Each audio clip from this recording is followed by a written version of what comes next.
This messy-haired death row inmate rambles on and on every day, eyeing a big shot, a real kingpin, in the underground fight scene. He's not trying to make friends, though. He's cooking up a plan for a prison break to get revenge. He looks dumb as a rock, but this guy used to be the best of the best in the special forces before he retired to his hometown. However, an evil force took away his beautiful wife and his daughter using crystal meth. Driven by justice and a thirst for revenge, this guy decided to get himself thrown in and out of prison, eventually becoming the most notorious kingpin of the Golden Triangle, commanding respect from other gangs. So how did this journey unfold? How did he manage to take over the entire drug market and bring it all to light? Find out in a newly released action-packed crime thriller that will have audiences rushing to the theaters, called Go for Broke. This guy with the bowl cut is named Zhang Yao. He was a Marine, but now he's retired and enjoying the easy life with his young wife and little daughter. However, one day, he unexpectedly went to sea to fish with some buddies, hoping to earn enough money to buy a house for his small family. But, lo and behold, when he returned, his neighbor told him that his wife was gone because she got mixed up with drugs. She told him to try looking for her under the bridge. It felt like a bolt from the blue. Zhang Yao sprinted to the slums and, sure enough, found his lioness comfortably settled there. She was skinny and pale. He could hardly believe his eyes. When he asked about their daughter, his wife tearfully confessed, "After you sold the house, some bastards lured me into a life of crime. Then, the two of us had to beg for money on the streets. I was so out of it that I didn't pay attention to anything. So our daughter accidentally ran into a car and didn't make it." Hearing this truth, a father like Zhang Yao could only feel heartbroken, tears streaming down his face. Then, when he turned around, his wife was nowhere to be seen. He frantically searched and found her about to jump off a bridge, overcome with shame and guilt. So she decided to join their daughter on the other side, leaving Zhang Yao behind, wailing in agony. However, his wife wasn't the only victim. Many others had also lost their lives to this white death. It turns out there's a notorious meth gang in this area, led by the kingpin Mukun. The reason Mukun's gang runs rampant without any interference from the authorities is because their backer is none other than the chief of police himself, Anpei. With such a huge umbrella protecting him, Mukun can do whatever he wants, ruining the lives of countless innocent people. He doesn't spare the young or the old, operating under the motto of better to addict than to miss. Each successful deal brings him millions of dollars, and he has so much cash that it would take multiple containers to hold it all. However, karma is real. Despite his power and wealth, Mukun is lonely, with no family to share his life with. Due to his old age and failing health, the only thing the old man desired was to see his lost son again, the one he hadn't seen in 30 years. And who better to investigate than the police? So Mukun had no choice but to entrust the whole matter to Chief Anpei. But the chief was too busy indulging in his vices, so he passed the entire task on to his nephew, Andu, the city's anti-drug unit captain, to investigate. This guy is an honest cop who always wants to protect justice, but he doesn't have a voice because of his low rank, and he's also living in the shadow of his uncle. So, Andu can only watch the gang of the crime boss Mukun run rampant. After investigating, Andu discovered that Mukun's son was in the most notorious prison in Southeast Asia. His name is Sha Wang. He lost his parents at a young age, so he had to live on the streets and became a gangster. To survive, Sha Wang did every evil deed imaginable. He trained himself to be cold-blooded and rose to become the gang leader. He's a top-notch assassin, but was sentenced to life in prison for drug trafficking. Every day, Sha Wang organizes an underground fight club for his fellow inmates to bet on and beat each other up to make a profit. Any player who cheats will get a custom-made coffin from him, so nobody dares to mess around. On the other side, Zhang Yao came to the police station to report the crime and seek justice for his wife and child. And he accidentally met Andu. Recognizing that this man was once an excellent special forces soldier and had a lifelong feud with Mukun, Andu's head immediately jumped to a plan. That night, he found Zhang Yao and presented a file on Sha Wang saying, "This is Mukun's biological son. I want you to take his place and become an undercover agent. Sharing a common enemy makes them allies." So Zhang Yao immediately agrees. Right after that, he arrived at the prison to pose as an inmate. While Sha Wang was sleeping soundly, suddenly the prison guard came to check on his health and beat him up badly. When he's up on the altar, grabbing a handful of sticky rice, that's when Zhang Yao shows up. According to the plan, he swapped clothes with Sha Wang, and his body was carried out and thrown to the dogs. Then he had to shave his facial hair to look handsome and comb his hair. He even used a knife to create a long scar on his face to look like him. Thus, Zhang Yao successfully swapped identities without anyone knowing. On the outside, police officer Andu brought a few colleagues to a small drug den of the crime boss, Mukun. After beating these guys black and blue, Andu confiscated some drugs and intended to bring them back as evidence to put these guys behind bars. When suddenly, a four-eyed guy, a subordinate of Andu's uncle, Chief Anpei, appeared. He said, "Just go through the motions. Give me the documents about Mukun's son." This made Andu unhappy, but he still had to comply, although it was hard to swallow this anger. Having obtained the important documents, Four Eyes immediately showed up at Mukun's mansion and handed the file to the crime boss's right-hand man, Hita. Receiving the news that his son was still alive and kicking, Mukun was overjoyed and immediately ordered Hita to bring the young master back here right away. However, even in his next life, he wouldn't have expected that he was about to bring a time bomb home. Hita agreed in front of the boss with a smile, but as soon as he left the door, his attitude changed, because he always wanted to be the heir to the gang. The return of the boss's son was like having someone stand in the way of his ambition. So Hita immediately made a plan to eliminate Sha Wang, preventing the father and son from meeting. Inside the prison, under the guise of Sha Wang, the son of crime boss Mukun, Zhang Yao was released to reintegrate into society. Hita sent him on a ship to return home, to meet his father after many years of separation. However, after receiving the order, the crew members immediately killed the bodyguards. It turned out they were the assassins sent by Hita to take the life of the boss's son, but he didn't realize that he had messed with the wrong person. Once the best of the Marine Corps, Zhang Yao beat these punks to a pulp. One got a divine knee to the face. Another got an elbow strike of eternal farewell. Yet these damn punks still didn't know fear, and thought they could bully the weak with their numbers.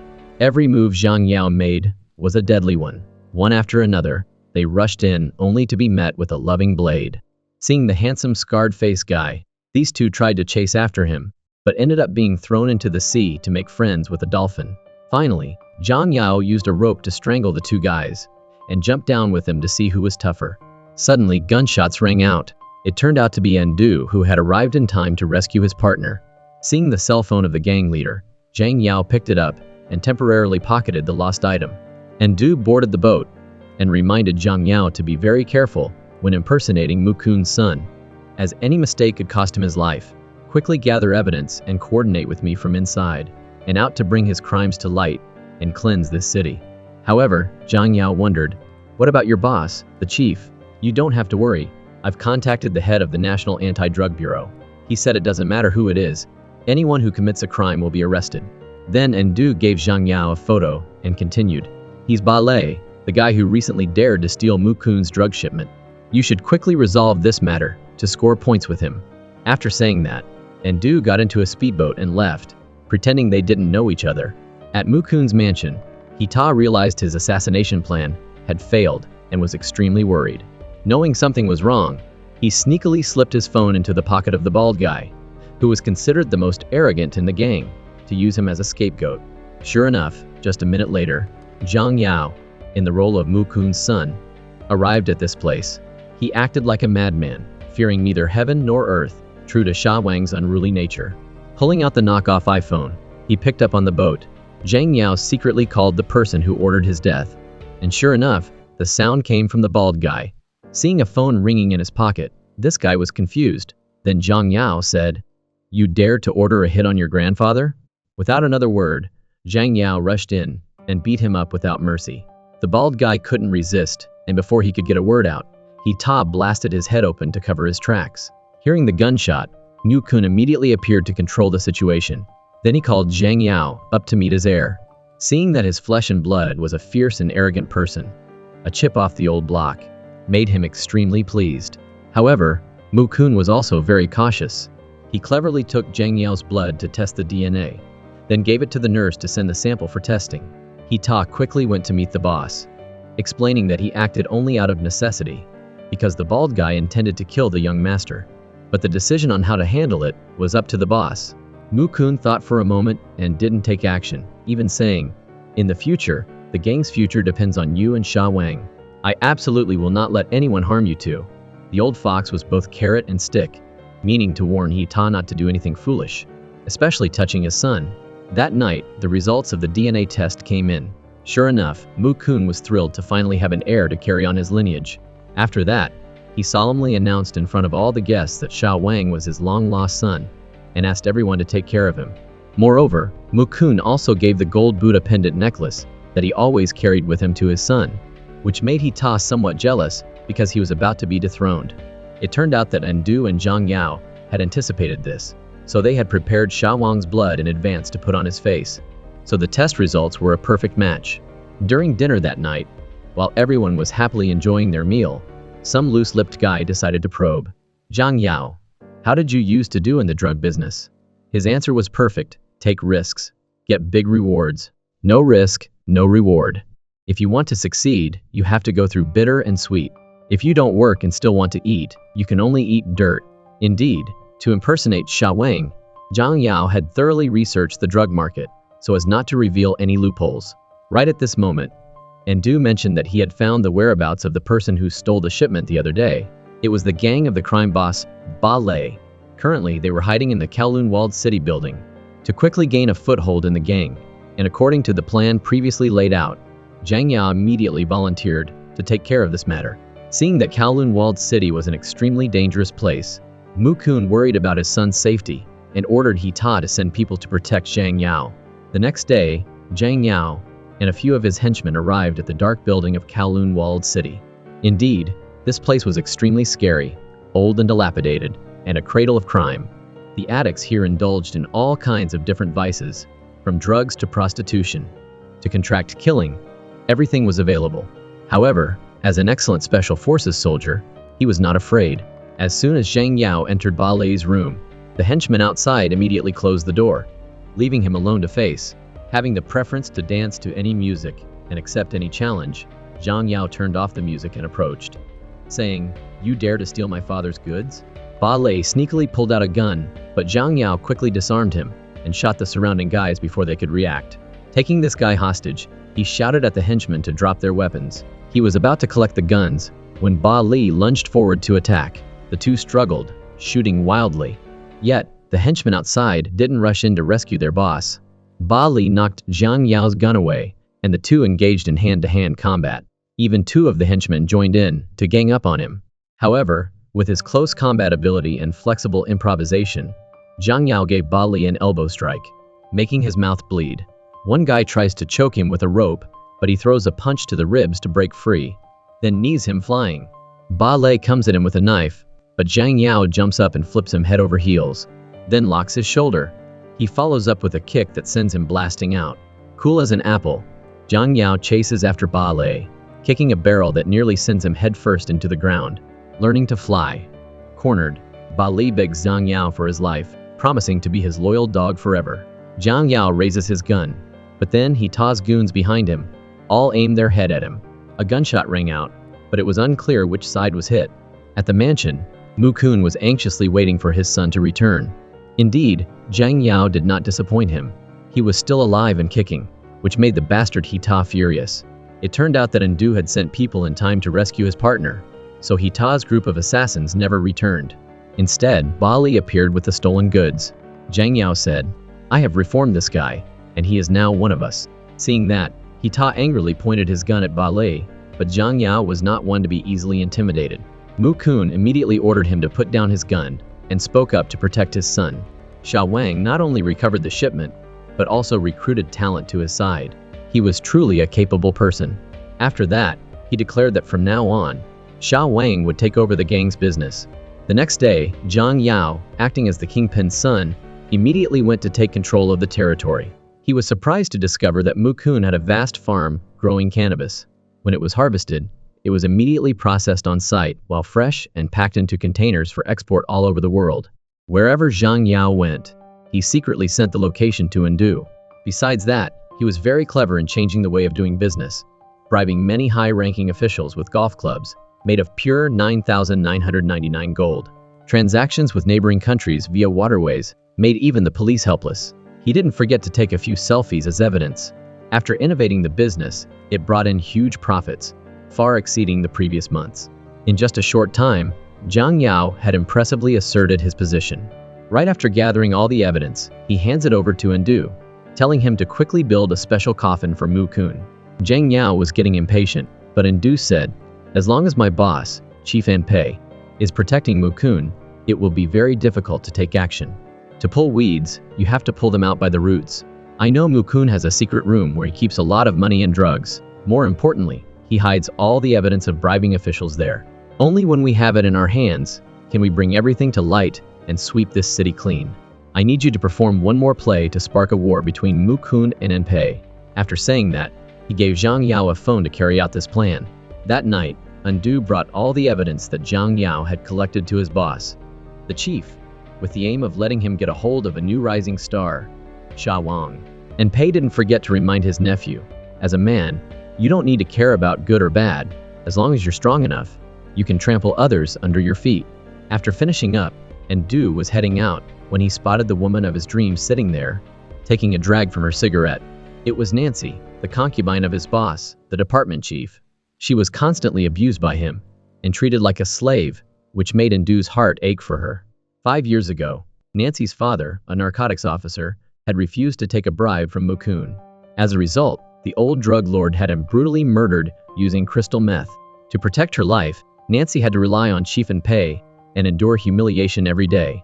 Ndu and Nancy met frequently and unknowingly developed feelings for each other. He advised her to leave Anpei. However, the beautiful woman replied, "No one can protect me except him, not even you." This made Ndu extremely heartbroken, and he could only watch the person he loved being dominated by his boss. The next day, Zhang Yao invited the department chief, Anpei, out for a big meal at a restaurant. As the guy supposedly took over Mukun's business, he proposed cutting the chief's share of the profits from 40% down to a measly 10%. Anpei just laughed in his face, saying a snot-nosed kid who couldn't even wipe his ass properly had no right to bargain with someone as powerful as the department chief. He said he'd let it slide this time out of respect for Zhang Yao's father, but told him to go home and ask his dad how to talk to his superiors with some damn respect. Zhang Yao, irritated, whipped out the phone Ndu had given him earlier and showed it to Anpei. Turns out, it had a video of the chief's police goons killing someone as a threat, but Anpei was no fool. He had a file with evidence of Sha Wang's crimes, which Ndu had given him last night, so he ordered Zhang Yao's arrest. "Nobody releases that guy without my order," he declared. But the old chief had no clue he was walking right into a trap set by Ndu and Zhang Yao. According to the plan, using the excuse that their boss was arrested, Ballet led his brothers to the police station, blatantly using Molotov cocktails to set fire to the building, demanding the release of their boss. Not stopping there, Zhang Yao also ordered his men to launch an armed attack inside. Having nothing but resources, a rain of bullets poured down, leaving the police officers overwhelmed. Chief Anpei, on his way home, received the bad news. He immediately ordered all forces to resist and told the driver to turn the car around and return to the police station. On the other side, Mukun, who was on oxygen, received the news that his son was in jail. He called Anpei to ask why, and he rapped back, "Your rebellious son is a disrespectful type. He even dared to attack the police station. Let me do justice for heaven." This made him shocked, and his illness worsened. The chief, on his way back, encountered a road under construction and was instructed by the staff to take another route. However, unexpectedly, this place was booby-trapped with bombs, causing the car to crash headfirst, creating a horrific accident. The two guys in the front were instantly killed. Anpei, sitting in the back, was miraculously saved. He cried for help and saw a figure appear in the distance. It was none other than Ballet. Without saying much, he sent this scumbag to the afterlife.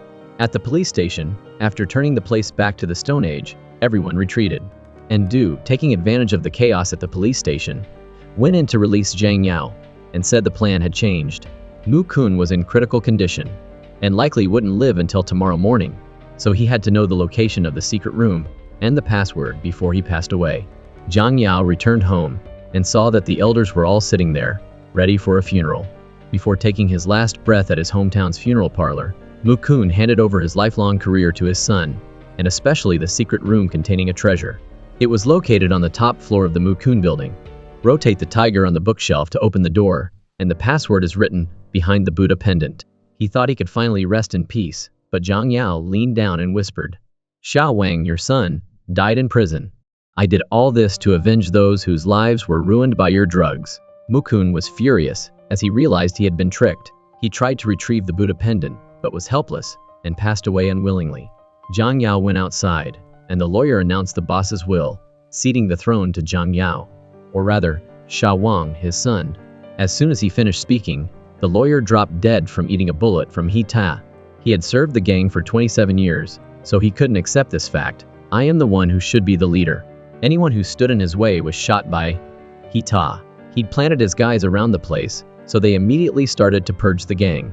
Seeing this, Endu held back, not wanting to make a rash move. Zhang Yao scrambled upstairs to get out of the line of fire and buy some time. As a former Special Forces soldier who'd taken out thousands of enemies on the battlefield, Zhang Yao's aim was dead on. He picked off these guys like it was nothing. Down below, Endu seized the chance to back up Zhang Yao, providing cover fire and sending those thugs straight to hell. Indeed, he deserved to be the captain of the anti-drug squad. He fought bravely and spectacularly. Upstairs, it was down to just He Ta. He and Zhang Yao went at it hand to hand until Zhang Yao finally sent him tumbling headfirst down the stairs in a seriously painful-looking fall. Outside, the goons from both sides were shooting it out in a wild free-for-all, even hitting their guys in the chaos. But He Ta had come prepared, and his side had way more men. Luckily, right then, Ba Li showed up like an avenging angel with a whole army, turning the bad guys into barbecue. Inside, Zhang Yao and Do were still fighting back-to-back against He Ta's assassins. But there were just too many of them, and our guys were overwhelmed and forced to take cover behind a couch. To make matters worse, they ran out of ammo, so all they could do was play hide and seek. Just then, Ba Li kicked the door down like a freaking tiger, tossed a grenade that blew those thugs' balls to Kingdom Come, and handed each of his buddies an AK-47 so they could light things up. The assassins of He Ta rushed out, and whoever got close enough got put in a coffin. The three were both reloading and firing, riddling these guys with holes like a hornet's nest. However, as many of them were ants, so Zhang Yao quickly threw a few grenades and put the running as the best strategy formula to good use. Running outside, there was only the battlefield left. As Endu went to get the car, He Ta came out and shot Zhang Yao in the leg. When the king dies, the top scholar also kicks the bucket. I'll let you and your father share the same day. Luckily, Endu charged in on his warhorse, pinning him against a statue. As he hit the gas, the guy blasted an ache through the windshield. Suddenly, the Mukun statue, with its broken latch, was about to crush them both. Endu scrambled to get out, but the door was jammed. Just in the nick of time, Zhang Yao came to the rescue, or else Endu would have been 6 feet under. After taking care of He Ta, Zhang Yao thought it was all over. He handed the Buddha necklace to Endu so he could expose everything. But then, out of nowhere, Ba Li pointed a gun at his head. At this point, Endu revealed his true colors, saying, "You're still wet behind the ears, kid." He then showed an emergency warrant for Zhang Yao's arrest, for leading a drug production and trafficking ring, and for the murder of Chief Anpei. Zhang Yao was completely blindsided when Endu grinned and revealed the truth. It turns out that before Zhang Yao made Ba Li his right-hand man, Endu had already forced Ba Li to act in a little drama, be a mole inside Zhang Yao's crew, or get thrown in the slammer. Later, Endu himself ordered Ba Li to kill his uncle, Anpei. What's more, the knife Ba Li used had Zhang Yao's fingerprints on it, all to frame him. Endu got his hands on this knife when Zhang Yao used it to take care of some hitmen on the ship. He did all this to achieve one ambition: to replace his uncle as the new kingpin of this city, not to cleanse it as he promised Zhang Yao. 20 years ago, Endu and his parents moved in with his uncle, Anpei. However, the chief did something unforgivable to his mother. His father found out, but to secure his son's future, he took his own life. Endu's mother was then tortured until she died. He managed to survive, but became nothing more than a watchdog for Chief Anpei. So, Endu had been secretly building up his power, waiting for the day he could avenge his parents and become the most powerful person here. He said, "Now that my uncle is gone, and I have evidence of you and your father's crimes, I will uproot the old powers and build a new drug empire of my own." Turns out, Endu wanted to become the city's hero before becoming the top dog, while Zhang Yao would forever be known as the infamous Sha Wang. After locking up Zhang Yao, the next day, Endu announced that his uncle, Chief Anpei, had died a hero in the line of duty, and the killer was none other than Sha Wang, the son of Mukun. Just then, the head of the National Narcotics Control Commission showed up. He strongly condemned the actions of the criminals in this city, saying that attacking the police station and even taking out the chief was an absolute slap in the face of the law and couldn't be tolerated. Therefore, They had to go all out with a full-scale operation to wipe out the drug trade. I hereby appoint Comrade Ndu as the commander-in-chief of this operation. With power in his grasp, along with intimate knowledge of every criminal activity in this place, Ndu launched his offensive. Every single black building of the Kowloon-walled city, where 20,000 criminals were hiding, was raided in the blink of an eye. Production facilities, big and small, were mercilessly wiped out, not even sparing those in the underbelly of the river. Ndu wanted to wipe the slate clean to become a hero, and then rebuild his empire without a single rival who would dare to challenge him. Even the officials who took bribes from Mukun were rounded up and sent to the slammer. In just 1 week, Ndu became a youth idol with thousands of die-hard fans. But nobody knew that he had ordered Bali to stash all the confiscated drugs in a warehouse for later use. Ndu went to the top room of the Mukun building and turned a golden tiger statue. Sure enough, a secret passage opened up. He entered the code from the back of the Buddha necklace and got inside. This place held $200 billion in cash that Mukun had saved up his whole life, along with documents detailing all the corrupt government officials on his payroll. At this moment, Ndu felt like he finally had the whole world in his hands and could protect his dream girl, Nancy. However, he wanted to swallow up all the corrupt officials and other gangs, so he hatched another plan. First, Ndu organized a joint funeral for his uncle, the chief, and Mukun. Then, he ordered Bali, acting as a representative of the Sha Wang family, to invite all the CIPs to the memorial service the next day at noon. Once the prey was lured inside, they'd quickly lock the doors and get Nancy out. As Bali handed over the bomb detonator and left, he ordered his own trusted henchman to take out Bali to get rid of any loose ends once the job was done. After that, he didn't forget to tell Nancy, after tomorrow, no one will be able to hurt you anymore. The next day, the memorial service took place. This funeral attracted a lot of media attention because the police chief was holding a joint funeral with a drug lord. Very quickly, high-ranking government officials and notorious drug traffickers showed up and entered the funeral hall. Ndu, at this point, was watching from the Mukun Tower, observing in secret. He called Zhang Yao over and revealed his plan. I'm holding a joint funeral for these two old guys to gather all these bastards in one place. Once I blow them all up and then kill you to shut you up, all the secrets will disappear from this world. Down below, after everyone was inside, the door was shut. Bale carefully used a dog chain to lock the main door. Inside, Nancy pulled back the curtain, revealing a place full of drugs and pictures of the victims they had assaulted. She then quickly escaped through the back door, carefully locking it, and surprisingly hugged Bale tightly. Seeing that everything was settled, Ndu pressed the button to activate the timed bomb. The officials and criminals realized this and panicked like a swarm of bees whose hive was just broken. Immediately, they were blown to pieces. However, Ndu felt something was off when the drugs flew up in a white cloud below. Moreover, the secret room above also exploded, causing a rain of dollar bills. He couldn't understand what the hell was going on, and that's when Zhang Yao revealed the truth. All of this was part of my plan. First off, we've got to talk about Bale. He's got a little sister, Xiao Du. They lived a pretty chill life, but everything went sideways at a birthday party when this so-called friend got Xiao Du hooked on drugs. Bale came home from his job, which involved carrying stuff around, only to find his sister had sold their house to get high with her bestie, who was only looking out for herself. So, the two siblings ended up at a 5-star hotel under a bridge, which was their new home. Right then, Xiao Du overdosed, and her soul floated up to the heavens and didn't come back down. As a big brother, all Bale could do was silently cry inside. At the same time, the beautiful Nancy's police officer father also passed away forever because he was harmed by Mukun. The two coincidentally met at the morgue. Two sympathetic souls who both lost their only loved ones at the same time, so they became friends. After investigating, Bale and Nancy found out that many other families were in the same situation. To survive, they had to move to the slums under the bridge. Right then, a gang of thugs rushed in to collect debts. Although their loved ones had already passed away to the afterlife because of drugs, they still wanted to collect the money for the drugs the victims used when they were alive. If they didn't have the money, they would be brutally beaten. Seeing this, Bale and Nancy stepped in to save a girl, but they were attacked relentlessly by the gang. Just then, Zhang Yao rushed in to break up the fight. Seeing him, the thugs stopped and said they'd be back tomorrow to settle the score. Before leaving, one of them smashed the generator to pieces, seeming satisfied. While fixing the generator, Zhang Yao said, "The gang led by the notorious Mukun uses any means necessary to deceive and trick people into using drugs to make money. Their crimes are unforgivable and cannot be tolerated. Nancy reminded him, Mukun has Chief Anpei's protection, so it will be difficult for the three of us to fight against him. However, Zhang Yao replied, we're not the only ones who want revenge. Just then, the generator was fixed and lit up the whole basement. From there, the three, now united in purpose, became friends and started to hatch a thorough plan.